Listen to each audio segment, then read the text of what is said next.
Hello and welcome guys, very very warm welcome everyone. आप सबका तहे दिल से स्वागत है हमारे आज के सेशन में। दोस्तों, आज के सेशन में हम डिस्कस करेंगे G20 समिट इंडिया के बारे में, जहां पर जितने भी क्वेश्चंस बन सकते हैं वो मैंने बना दिए हैं और उन पर डिस्कशन यहां पर करेंगे।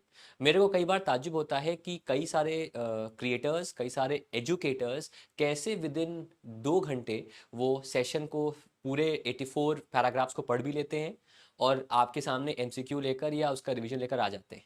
मैं नहीं कर सकता, सॉरी सर, मेरे को टाइम लगता है। कम से कम 1 से 2 दिन पढ़ना पड़ा पूरा पैराग्राफ जो 84 पेजेस का था, बिकॉज अगर मैं चाहता तो किसी दूसरी वेबसाइट से कॉपी पेस्ट कर लेता।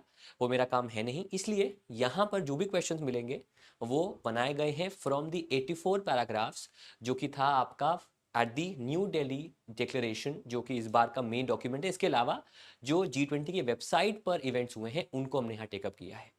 मैं आपको एक ट्रिक बताता हूँ टीचर्स की, एजुकेटर्स की और एग्जाम निकालने वालों की, कि वो सोर्स से पढ़ते हैं। समझ रहे हैं? सोर्स, जैसे कि अगर आपको पढ़ना है आरबीआई के बारे में तो आरबीआई की वेबसाइट से पढ़िए। सिमिलरली आपको फॉर एग्जांपल अगर आपको पढ़ना है, फॉर एग्जांपल लेट्स सपोज आपको फाइनेंस के बारे में, तो फाइनेंस न्यूज़पेपर से पढ़िए। जब आप नहीं पढ़ पाते हैं तो आप हम लोग के पास आते हैं, तो हम सिर्फ एक जरिया हैं आपको उस खबर को सिंप्लीफाई करने का। हमेशा इसको समझिए और हमसे डिमांड कीजिए आप क्या चाहते हैं और क्या नहीं चाहते। कभी भी हमें इतना ऊपर मत ले जाइए कि आप हमसे क्वेश्चन ना कर पाए। ठीक है, चलिए तो शुरू करते हैं। बहुत ज्ञान हो गया, आते हैं हमारे आज के पहले क्वेश्चन पर। बहुत ही आसान क्वेश्चन शुरू करते हैं। ये बेसिक क्वेश्चन है, बेसिक वार्म अप है। G20 समिट जो है इंडिया में, वो कब से कब तक ऑब्जर्व किया गया था? तो ये समिट जो है इंडिया में, इसे ऑब्जर्व किया गया था आपका 9 और 10 सितंबर को न्यू दिल्ली में। वहां पर इसको ऑब्जर्व किया गया था। जो थीम है इस बार के समिट का वो था वासुदेव कुटुंबकम, जो मेन थीम है जिसको हम हमेशा याद रखेंगे, जिसका मतलब है the world is one family. ये जो आपका थीम है, ये कौन से भारतीय ऐतिहासिक एंशियंट स्क्रिप्चर से लिए गए हैं? महा उपनिषद, मंडुक्य उपनिषद, केनो उपनिषद या प्रश्न उपनिषद? तो इसका आंसर है ये महा उपनिषद से इसे दोस्तों आपका लिया गया है। नेक्स्ट पे आते हैं। क्या थीम था इस बार के वेन्यू का? What was the name of the venue जो इस बार G20 समिट इंडिया का था? India habitat centre, Bharat Mandapam, PM G20 secretariat या फिर इंडिया मंडपम? आंसर यहां पर है आपका भारत मंडपम, जो इस बार का समिट का वेन्यू था। सवाल एक और आएगा, इनमें से वो कौन सी ऑर्गेनाइजेशन है जो अब G20 का परमानेंट मेंबर बन गया है और अब G20 को रिक्रिसन, उसका नाम फिर से चेंज हुआ है और नाम आपका G21 जो है वो कर दिया गया है। आपके सामने 5 ऑप्शंस हैं, FATF, अफ्रीकन यूनियन, नाटो और 7 आइस। आंसर है अफ्रीकन यूनियन। अफ्रीकन यूनियन की ही बात करेंगे तो अफ्रीकन यूनियन के जो चेयरपर्सन हैं, जिनका नाम है अजाली आसुमानी, अगर आपने एक फोटो देखी होगी जहां पर वो गले लगा रहे हैं, एकदम चिपट गए हैं मोदी जी से, और उन्होंने बाद में इंटरव्यू में भी कहा कि मुझे रोना आ रहा था वहां पर। उनकी बात कर रहे हैं, अजाली आसुमानी जो चेयरपर्सन बने, और वो एक बहुत ही जो एक बहुत सुंदर सा इमेजरी था वहां पर। जब वो बैठे, उनके सामने अफ्रीकन यूनियन का झंडा आया और वो एकदम पूरे सम्मान के साथ बैठाया गया उनको। बड़ा ही बहुत अच्छा वो एक जेस्चर था, इंडिया का भी और G20 का भी। तो क्वेश्चन है कि वो इनमें से किस कंट्री से बिलोंग करते हैं? कई बार सवाल आता है कि यूएन सेक्रेटरी जनरल कहाँ से बिलोंग करते हैं। कई बार सवाल आता है वर्ल्ड बैंक के प्रेसिडेंट कहाँ से बिलोंग करते हैं। इंटरेस्टिंगली इस बार वर्ल्ड बैंक के प्रेसिडेंट इंडिया आए थे, जिनका नाम क्या है? अजय पाल सिंह बांगा। वो भी इंडिया आए थे अपनी वाइफ के साथ। वो भी इस इवेंट के एक डिग्नेटरी थे। अब यहाँ पर क्वेश्चन आपसे यही है कि किस कंट्री से है? इस कंट्री का नाम है आपका कोमोरोस। कोमोरोस से ये बिलोंग करते हैं। नेक्स्ट पे आते हैं, अफ्रीकन यूनियन की ही बात करते हैं। अभी अफ्रीकन यूनियन का जो समिट है वो आपका कीनिया में हो रहा है, हम सब जानते हैं, जहां पर यूएई ने भारी भरकम इन्वेस्टमेंट अनाउंस किया है कीनिया में, अफ्रीका कॉन्टिनेंट के लिए। तो अफ्रीकन यूनियन को जोड़ने के बाद G21 में अब कितने मेंबर कंट्रीज आपके हो चुके हैं? कितने मेंबर कंट्रीज आपके हो चुके हैं? 66, 71, 74 या फिर 21? थोड़ा सा लेवल मैंने अप कर दिया है सवाल पे। आंसर यहां क्या रहेगा? आंसर रहेगा option number C, that is 74। 74 countries जो हैं वो मेंबर्स हैं, जिसमें कैसे ऐड करोगे? 59 प्लस 19, ठीक है, जो आपका 74 रहेगा। लेकिन अगर हम इसमें ईयू को जोड़ दें, अब आपको बताना है अब कुल कितनी कंट्रीज हो गई हैं। बात समझिएगा ध्यान से। यहां पर अगर हम अफ्रीकन यूनियन को मेंबर्स को जोड़ें प्लस कंट्रीज को जोड़ें तो 74 होगा, +1 ईयू 75 होगा। लेकिन अगर हम ईयू के मेंबर्स को जोड़ें, अब आप पे सवाल है अब कितने कंट्रीज मेंबर हो गई हैं आपकी ऑफ द G21। इसका जवाब आपको देना है। ठीक है, दो अलग अलग सवाल हैं, क्योंकि यहां पर सवाल आ सकता था आपसे कितने मेंबर्स अफ्रीकन यूनियन के हैं, उसका आंसर 55 है। एक और सवाल है कितने मेंबर कंट्रीज आपकी हैं ऑफ G20, 19 है, एक ईयू है, ईयू में कितने मेंबर्स हैं, इसका जवाब अब आपको कमेंट सेक्शन में आज देना है। इनमें से वो कौन सा अलायंस है जिसे लॉन्च किया गया है for promoting biofuel as an alternative for traditional fossil fuels. Traditional fossil fuels के ऑल्टरनेटिव के तौर पे इनमें से किसे चूज किया गया है as an alternative? Global alternative fuel alliance, global biofuel alliance, global biomass alliance, Gobardhan योजना, कौन सा वो आपका यहाँ पर योजना है? तो इसका आंसर है option number B, that is the global biofuel alliance, जहां पर इंडिया का इंटेंशन है, इंडिया का प्रपोजल है कि वर्ल्ड वाइड जो पेट्रोल है, वर्ल्ड वाइड जो फ्यूल है, उस फ्यूल में 20% ब्लेंडिंग होनी चाहिए ऑफ एथेनॉल। उसको उसकी ब्लेंडिंग के लिए उन्होंने ये अलायंस जो है उसको स्टार्ट किया है। ठीक है, जिससे कि जो ऑयल इंपोर्ट करती हैं कंट्रीज उनको फायदा पहुंचे और उनको भारी भरकम जो ऑयल इंपोर्ट करती हैं उसे ना करना पड़े। इनफैक्ट इंडिया शुगर केन के माध्यम से, कई और होम ग्रोन प्रोडक्ट्स के माध्यम से वो ऑयल इंपोर्ट को कम कर देगा। उसका जो ऑयल इंपोर्ट का बिल है वो अपने आप कम हो जाएगा। दोस्तों एक और चीज, गोवर्धन योजना भी इसके अंदर एक रोल प्ले कर सकती है।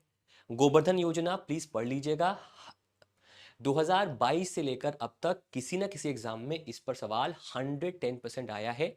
अगर हम वही की बात करें तो आरआरबी पीओ में सवाल आया था, और उससे पहले बात करें तो ये यूपी के 2 एग्जाम से सवाल आ चुका है इसके बारे में। इनफैक्ट पिछले साल ये सवाल आपका आरबीआई ग्रेड बी जैसे पेपर्स में भी और कई बड़े पेपर्स में भी ये सवाल आपका आ चुका है। तो गोवर्धन योजना के बारे में प्लीज पढ़ लीजिएगा। कितने मेंबर्स आपके हैं founders of the global biofuel alliance? कितने मेंबर्स हैं? 8, 9, 10 या 11? आंसर है आपका 9। India, US, Brazil, Bangladesh, Italy, Mauritius, south Africa और यूएई, ये मेंबर्स हैं आपके, फाउंडर्स हैं ग्लोबल बायोफ्यूल अलायंस के। जीबीए जो ग्लोबल बायोफ्यूल अलायंस मेंबर्स हैं, उनमें मेजर प्रोड्यूसर्स हैं जो जो बायोफ्यूल को बनाते हैं अपने देशों में। सवाल है इन ऑप्शंस में से या ओवरऑल इनमें से कौन सबसे बड़ा प्रोड्यूसर है बायोफ्यूल का? तो उसका आंसर है क्या रहेगा? यूएसए।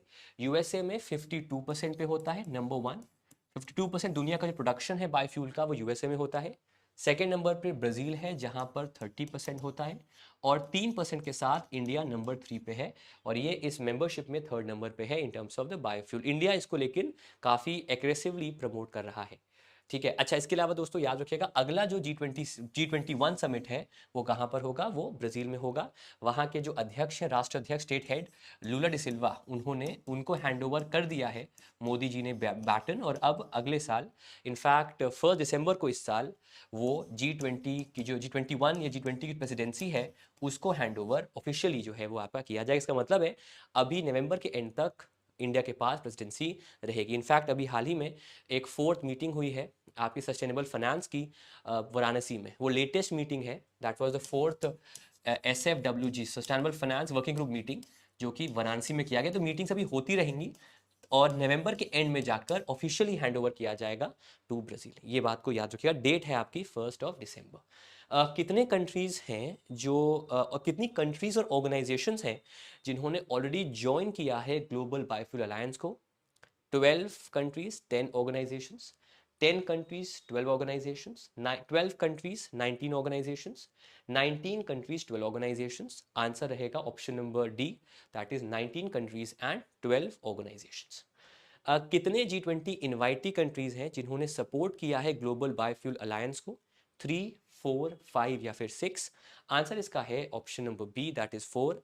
बांग्लादेश, सिंगापुर, मॉरिशस और यूएई, इन्हें इनवाइट भी किया गया था, और यही इन्हीं उनमें से ये 4 कंट्रीज हैं उन 8-9 कंट्रीज में से जिन्होंने एक्सेप्ट किया है, जिन्होंने एक्सेप्ट किया है to be a part of the global biofuel alliance. एक और सवाल बनेगा, how many G20 non supporting country, जो G20 में इनवाइट नहीं हुई थी, तो G20 को सपोर्ट भी नहीं करती हैं, फिर उसके मेंबर्स नहीं है, उन्होंने भी इसको ज्वाइन किया है। वो कितनी कंट्रीज हैं? वो नंबर है आपका 8। Iceland, Kenya, Guyana, Paraguay, Seychelles, Sri Lanka, Uganda and Finland. ठीक है जी, clear? Okay, next. A memorandum of understanding, जो कि एक रिटन एग्रीमेंट होता है, वो साइन किया गया है government of India, US, Saudi Arabia, European Union, UAE, France, Germany, Italy to establish the IMEC.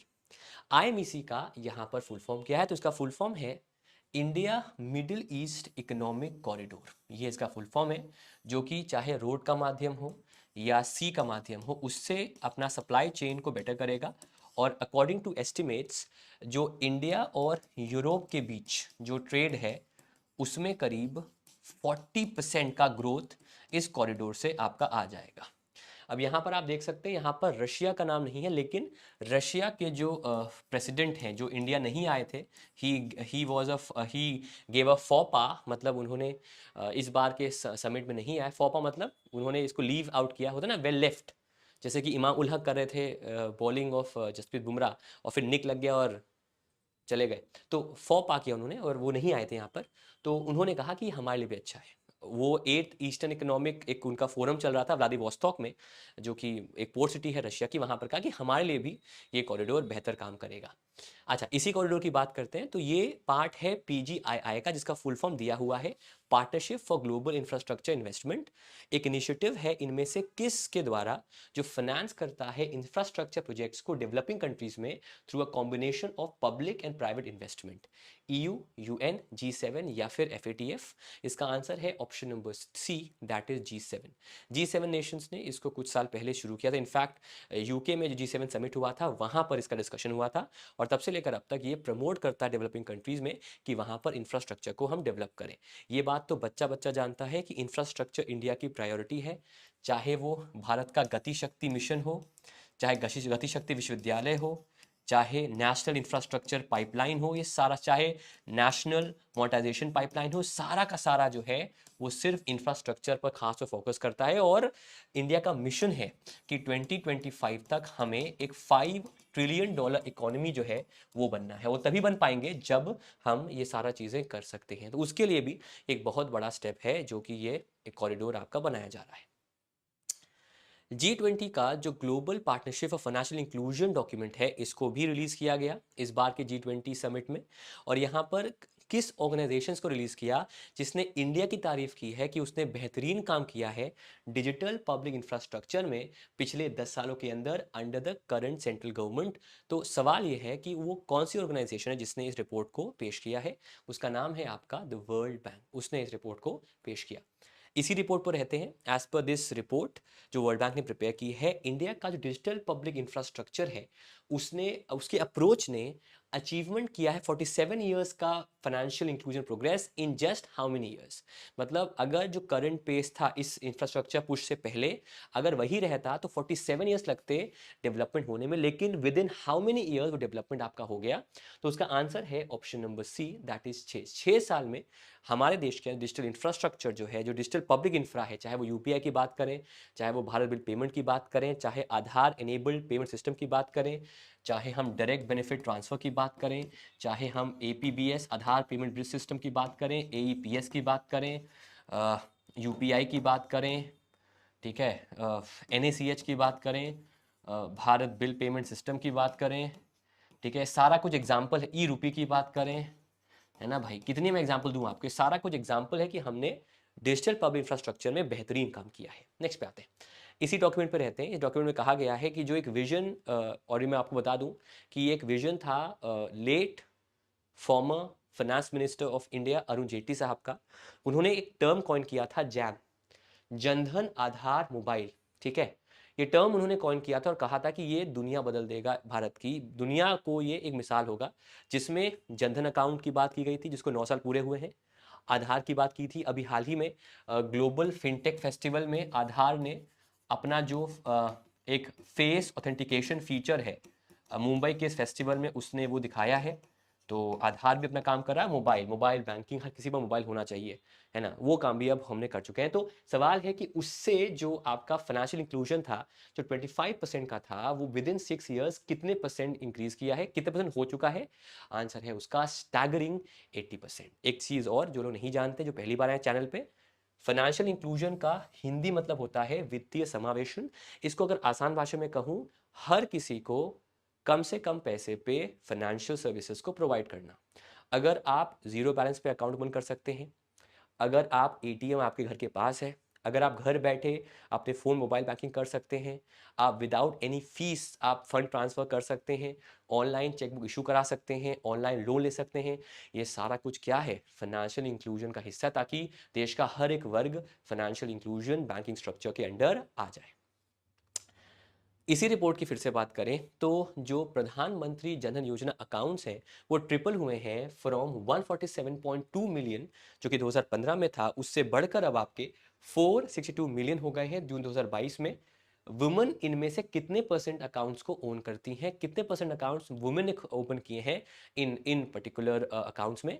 तो उसका नंबर है 56%। इतना परसेंट वुमेन ओन करती हैं अकाउंट्स इन दी जनधन योजना accounts of exceeding 260 million accounts हैं सिर्फ और सिर्फ महिलाओं के। इसी रिपोर्ट की दोस्तों बात करें जो कि वर्ल्ड बैंक प्रिपेयर की है, तो जो digital government to public infrastructure architecture facilitate किया है, उससे करीब 361 बिलियन डॉलर्स का ट्रांसफर हो चुके हैं टू बेनिफिशियरीज, जो कि यूज किया है 15 मिनिस्ट्रीज ने अक्रॉस 312 स्कीम। उसके जरिए उन्होंने डायरेक्ट बेनिफिट पैसा दिया है टू द पीपल बेनिफिशियरीज को। 2023 में कितने बिलियन यूपीआई ट्रांजैक्शंस हुए आपके for the month of May? वैसे तो अगले महीनों में हमने 10 बिलियन भी कर दिया, लेकिन मई का जिक्र यहां पर हुआ है, तो वहां जो ट्रांजैक्शंस थे जो कि यूपीआई का यूज करके हुए, वो थे आपके 9.41 बिलियन ट्रांजैक्शन। इतने ट्रांजैक्शन आपके मई में हुए। आगे चलकर जून जुलाई अगस्त में आपके 10 बिलियन ट्रांजैक्शंस को भी हमने क्रॉस कर दिया। नेक्स्ट बात है, as per the very same document जो वर्ल्ड प्रिपेयर किया है, कुछ एनबीएफसीज का जो एक एसएमई लेंडिंग कन्वर्जन रेट है, मतलब कैसे वो स्मॉल मीडियम एंटरप्राइज को लेंड कर सकते हैं, उन प्रपोजल्स को कन्वर्ट कर सकते हैं, जो है उसकी अगर बात करें, 65% सेविंग हुई है इन डिप्रिसिएशन कॉस्ट और 66% कॉस्ट रिडक्शन हुआ है फ्रॉड डिटेक्शन में। बैंक कस्टमर्स की जो ऑनबोर्डिंग कॉस्ट इंडिया में है, जो पहले आपकी $23 थी, मतलब अगर हमें किसी कस्टमर को बैंक का कस्टमर बनाना था, स्पेसिफिकली रूरल एरियाज में, स्पेसिफिकली एमएसएमई सेक्टर में, तो $23 खर्च करने पड़ते थे फॉर अक्वायरिंग अ कस्टमर। वो अब आपका कितना कम हुआ है? ये आपका इतना था, अब दोस्तों हो गया है आपका ओनली $0.1। $0.1 खर्च करके अब जो लोग हैं वो बैंकिंग सिस्टम के अंदर कस्टमर्स बैंक के किसी ना किसी फॉर्म में बन रहे हैं। बड़ा बड़ा डिफरेंस है। पहले आपका $23 था, अब $0.1 खर्च करके, इसे हम कहते हैं सीएससी, कस्टमर एक्विजिशन कॉस्ट। ये कॉस्ट यहाँ पर कम होकर हो गई है $0.1। बहुत बेहतरीन परफॉर्मेंस है। अब आते हैं उसी पार्ट पे एक और। As per the G20 Global Partnership Financial Inclusion document prepared by World Bank, account aggregator framework जो है उसने एनेबल किया है 1.13 billion accounts for data sharing with 13.46 million consents raised. सवाल है, एक अकाउंट एग्रीगेटर है क्या? स्टेटमेंट वन, एनबीएफसी जिनका असेट साइज 500 करोड़ से ज्यादा है, वो ऐसी कोई कंपनी जो फाइनेंशियल इंस्टीट्यूशन है जो कैरी करती है principal business acquisition of securities का। स्टेटमेंट सी, स्टेटमेंट थ्री, ऐसी कंपनी, ऐसी फाइनेंशियल इंस्टीट्यूशन जो इसका प्रिंसिपल बिजनेस है providing finance whether by making loans advance और otherwise other that asset finance company. या फिर एक ऐसी कंपनी जो डेटा प्रोवाइड करती है to a financial information user from financial information provider based on users explicit electronic digital consent. इनमें से आंसर क्या होगा? आंसर है आपका डी। आसान भाषा में कहूं तो आपने अपना जो फाइनेंशियल इंफॉर्मेशन है, आपका अकाउंट डिटेल्स, आपका कई सारी डिटेल जो कि इंपॉर्टेंट है कहीं पर रजिस्टर होने के लिए for fund transactions, for investments, तो आपने क्या किया? You collaborated with an account aggregator, उसको आपने कंसेंट दिया।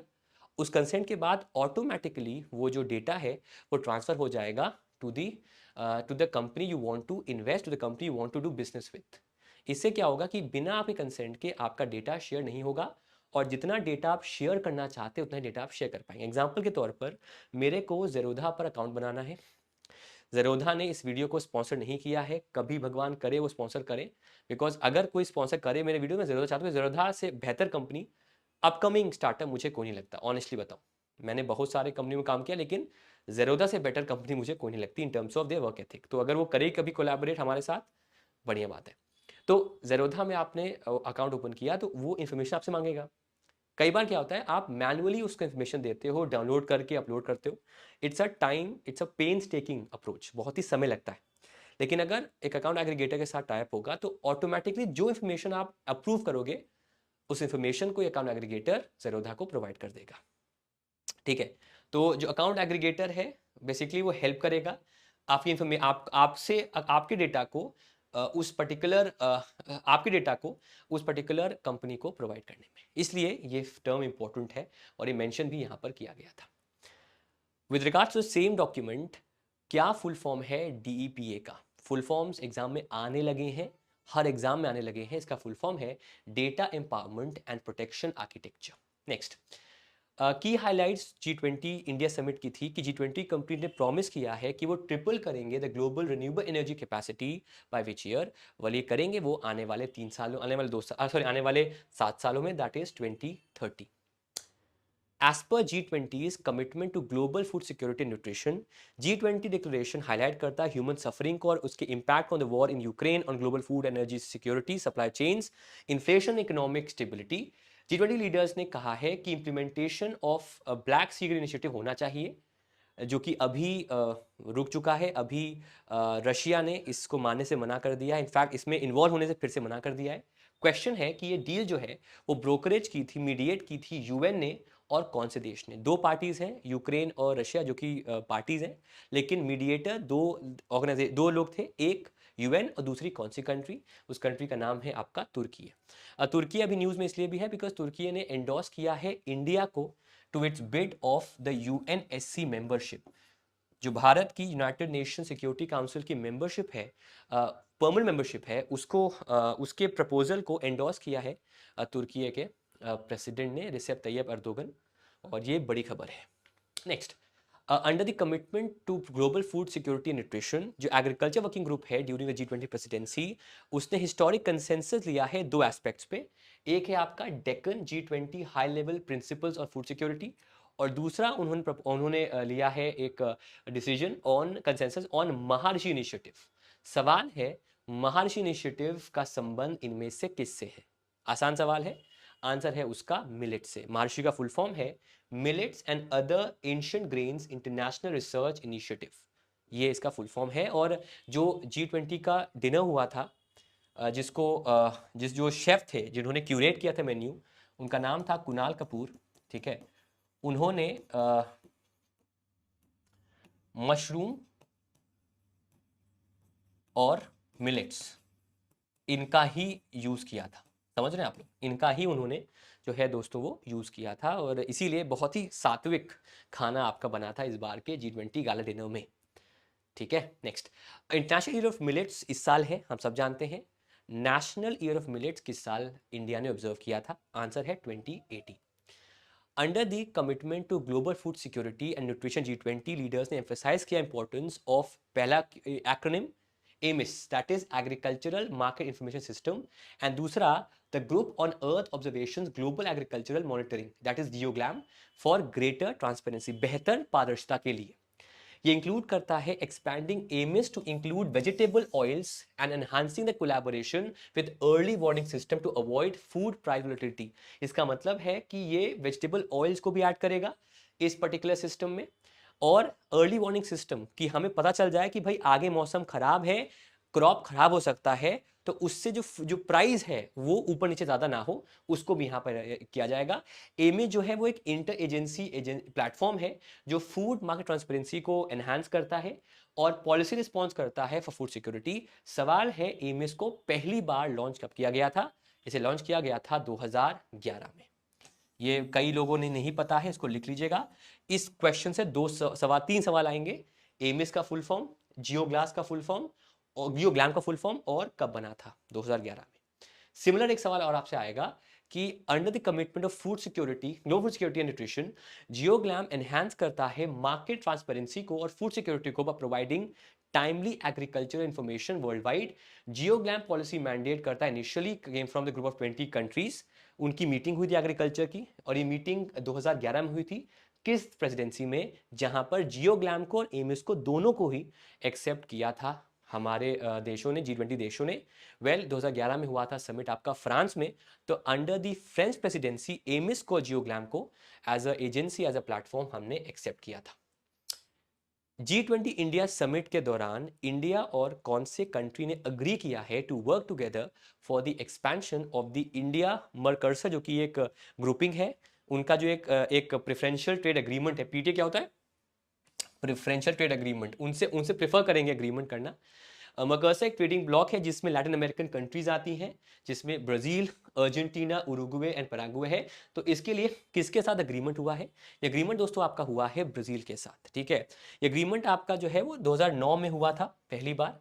और जो कस्टम ड्यूटी होती है, या फिर जो number of goods and services पे नंबर ऑफ गुड्स हैं, उनको कम करने, एलिमिनेट करने का ये एक अग्रीमेंट हुआ था। तो उसको लेकर जो है वो अग्रीमेंट हुआ है under the India Mercosur preferential trade agreement, जिसको ब्राजील और इंडिया ने G20 समिट के दौरान साइन किया है। नेक्स्ट पे आते हैं। इंडिया का जो वेन्यू है G20 इंडिया समिट का, उसका नाम है भारत मंडपम, जो इंस्पायर किया गया है फ्रॉम अनुभव मंडपम। ये कंसेप्ट दिया था लॉर्ड बसावेश्वरा ने, बहुत ही महान संत है डाउन साउथ, बहुत ही महान संत है वहाँ के। और ये सिचुएटेड है प्रगति मैदान में, हम सब जानते हैं। इसे इनॉग्रेट किया गया था 26 जुलाई को मोदी जी ने। क्वेश्चन है, इसका बजट कितना है? यहाँ पर मैं आपको एक पॉइंट दूँ। कई बार ना सवाल मुझसे बच्चे पूछते हैं कि सर सब कुछ दे दिया था सवाल में, यही चीज़ पता नहीं थी। ये कुछ ऐसा सवाल है, सब कुछ दे दिया लेकिन ये नहीं पता था। बजट इसका है आपका, था इसका इनफैक्ट 2700 करोड़ का। नेक्स्ट पे आते हैं। कितने लंबे फुट टॉल नटराज स्टैचू है जिसे क्राफ्ट किया गया है फ्रॉम अष्टधातु, जो कि एक 8 मेटल अलॉय से बना है, making it the world's tallest structure depicting lord Shiva in his dancing form, ठीक है। रिनाउंड स्कल्प्टर राधा कृष्णन स्थापति, जो कि स्वामी मलाई तमिलनाडु से बिलोंग करते हैं, उन्होंने बनाया है इसको, जिसका वेट है आपका 18 टन का। कितने हाइट का ये आपका है, जिस वजह से ये टॉलेस्ट स्ट्रक्चर है of Shivaji, of lord Shiva? Answer है इसका 27। अच्छा, एक और चीज़ यहाँ पर दोस्तों देखो, दो फॉर्म्स होते हैं आपके डांस फॉर्म शिव जी के, जो मेरी लिमिटेड जानकारी है, आप क्लियर कर सकते हैं मेरे को। पहला होता है तांडव, जो हम सबने देखा है, it is the masculine side of lord Shiva. दूसरा होता है लस्य, ठीक है, जो कि फेमिनिन साइड है ऑफ लॉर्ड शिवा। हम ऐसे ही थोड़े शिव जी को कहते हैं अर्धनारीश्वर, इसीलिए कहते हैं ना। तो यहाँ पर जो वो आपका जो उनका स्टाइल है डांस का, वो लस्य फॉर्म का है, ना कि तांडव फॉर्म का। ये भी आ सकता है, समझ रहे हैं? और जो लोग सिर्फ देखने के लिए देख रहे हैं वो भी देखें, तांडव फॉर्म में नहीं है, वो लस्य फॉर्म में वो उनकी मुद्रा उस डांस फॉर्म की है, याद रखिएगा। जैसे कि कई मैं देखता हूँ कि एंग्री हनुमान के लगते हैं पोस्टर गाड़ी के पीछे, गलत है वो। हनुमान जी के बारे में ये मिथ्या फैली हुई है, ठीक है। स्माइलिंग हनुमान लगाइए, बेटर है। चलो आगे बढ़ते हैं। जो डिजाइन नटराज स्टैचू का, वो इंस्पिरेशन ड्रॉ करता है फ्रॉम नटराज आइडल्स, जो कि कई प्रतिष्ठित प्रोमिनेंट साउथ इंडियन टेम्पल्स में पाए जाते हैं, जिनमें नटराज टेम्पल, तिल्लाई नटराज टेम्पल है चिदम्बरम में, उमा महेश्वर टेम्पल है कोनंजीपुरम में, बृहदेश्वरा बिग टेम्पल है तांजावुर में। क्वेश्चन है, इनमें से कौन एक यूनेस्को की वर्ल्ड हेरिटेज साइट है? तो इनमें से जो है वो आपकी है बृहदेश्वरा टेम्पल, जो एक वर्ल्ड हेरिटेज साइट है। नेक्स्ट पे आते हैं। Nataraja dynasty of, Nataraja form of lord Shiva का एक स्ट्रॉन्ग हिस्टोरिकल टाई है इनमें से किस साम्राज्य के साथ, इनमें से किस डायनेस्टी के साथ? और वो थ्राइव की थी 9th to 11th century AD में। वेल बहुत ही ऑब्वियस सा आंसर है, चोला वंश, उनसे इनका संबंध है। जो कोणार्क चक्र है, इमेज उनकी उड़ीसा सन टेम्पल की, वो बैकग्राउंड था of the G20 first day, जब वहाँ उनको इनवाइट किया गया, उनको उनका जो रिसेप्शन था। और इमेज नालंदा यूनिवर्सिटी जो था वो बैकड्रॉप था ऑफ द डिनर, ठीक है। अब सवाल है, ये यूनिवर्सिटी जो कि भारत की प्रतिष्ठित यूनिवर्सिटी थी इतिहास में, वो इनमें से किस स्टेट में है? उस स्टेट का नाम है आपका बिहार। राजगीर में यूनिवर्सिटी को अभी रिस्टोर भी कर दिया गया है। आपको बताना है किसने इस यूनिवर्सिटी को बर्बाद किया था, खास तौर पे इसकी लाइब्रेरी को जला दिया था उस मक्कार व्यक्ति का, उस, एक अंग्रेजी वर्ड बोलूं, निनकॉम्पूप, अभी आप सर्च करिएगा ये वर्ड क्या होता है, वो है वो, उसने ये काम किया था। उसका नाम बताइए कमेंट सेक्शन में। आगे बढ़ते हैं। अच्छा, इसके अलावा जो भार मंडपम था वहां पर आप देख पा रहे, मुझे खांसी जुकाम भी है तो माफ करेगा उसके लिए। एक क्राफ्ट बाजार है जिसे लगाया गया था भारत मंडपम में। इस बाजार में 30 स्टॉल्स थे जिसमें तांजावुर पेंटिंग्स, तेलिया क्लॉथ और डोकरा मेटल वर्क मेन अट्रैक्शंस थे। ठीक है, तांजावुर कौन से स्टेट से बिलोंग करता है? तांजावुर पेंटिंग, तेलिया क्लॉथ कौन से स्टेट से बिलोंग करता है, और डोकरा मेटल वर्क कौन से स्टेट से बिलोंग करता है? आपके सामने 5 ऑप्शन है। तांजावुर जो है वो बिलोंग करता है तमिलनाडु से, तेलिया क्लॉथ तेलंगाना से, और ढोकरा मेटल वर्क आपका छत्तीसगढ़ जो है उससे बिलोंग करता है। ठीक है, next, Araku valley arabica, Araku valley coffee जो है वो वन ऑफ द गिफ्ट्स थी जो दिए गए इस बार के G20 डिग्नेटरीज को, उनकी वाइफ्स को भी। ये इनमें से किस पर्टिकुलर स्टेट में प्रोड्यूस होता है? ये प्रोड्यूस होता है दोस्तों आपका कर्नाटका में। ठीक है जी। अच्छा, एक और बड़ी इंपॉर्टेंट चीज़, गिफ्ट्स को लेकर भी बहुत रिसर्च की मैंने, बहुत रिसर्च की, और मैंने पाया कि बहुत सारे गिफ्ट दिए गए हैं, तो मैंने उसका एक कंपाइलेशन आपके लिए यहाँ पर बना दिया है।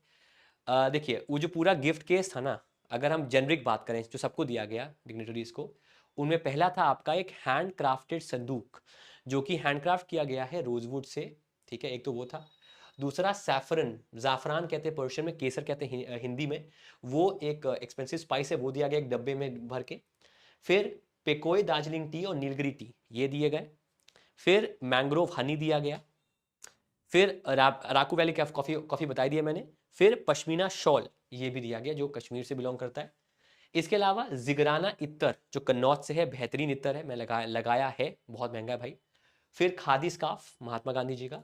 फिर 2 पोस्टेज स्टैम्प इस बार दिए गए 20 रुपए ईच के, जो कि G20 कम्युनिटिव कॉइन्स थे। उसके अलावा कॉइन्स दिए गए, एक कॉइन था 75 रुपए डिनोमिनेशन का और एक था 100 रुपए का। 75 ईयर इसलिए बिकॉज इस साल हमारे 75 ईयर्स पूरे हो गए हैं, और बाकी 100 रुपए का क्योंकि आने वाले 25 साल को दिखाते हुए जो हमारा अमृतकाल है उसको लिए ये 2 कॉइन्स यहाँ पर दिए गए। इसके अलावा स्पेसिफिक प्राइम मिनिस्टर्स की स्पाउसेस को अलग से भी एड ऑन दिए गए। For example, Kashmiri pashmina stole in a papier mache box, ये दिया गया to Australian PM's wife and Brazilian PM's wife. ठीक है। फिर Assam stole kadam wood box का दिया गया to the spouse of Indonesian president. ठीक है, उनकी वाइफ को।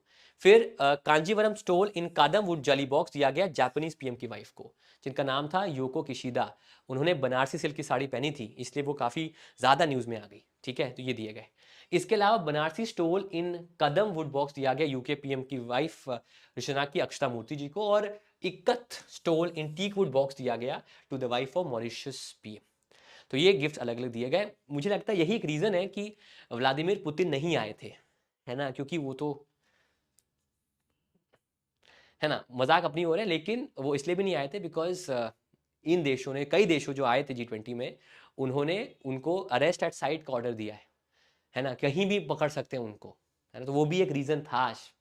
लेकिन उन्होंने तारीफ तो खैर कर ही दी है G20 की कि भाई, इनफैक्ट ये आप ब्यूरोक्रेसी देखिए इंडिया की, इंडियन गवर्नमेंट की, प्राइम मिनिस्टर की, कि सबके लिए अच्छा है। मतलब 99% लोग तारीफ कर रहे हैं, barring are friendly not so friendly neighbourhood Pakistan, उनको छोड़ दें, बाकी सबने तारीफ की है। क्या बात है। आगे बढ़ते हैं। With regards to collaboration of the at the G20 India summit, India ने सपोर्ट दिया है to the rip and replace pilot project of which country, जो कि एक रिपेयरिंग और रिन्यूएबल प्रोजेक्ट है। वेल, ये प्रोजेक्ट आपका यूएसए का है, उसको सपोर्ट, उसको अपना सपोर्ट दिया है इंडिया ने, इंडिया भी उस प्रोजेक्ट को एक्सेप्ट करना चाहता है।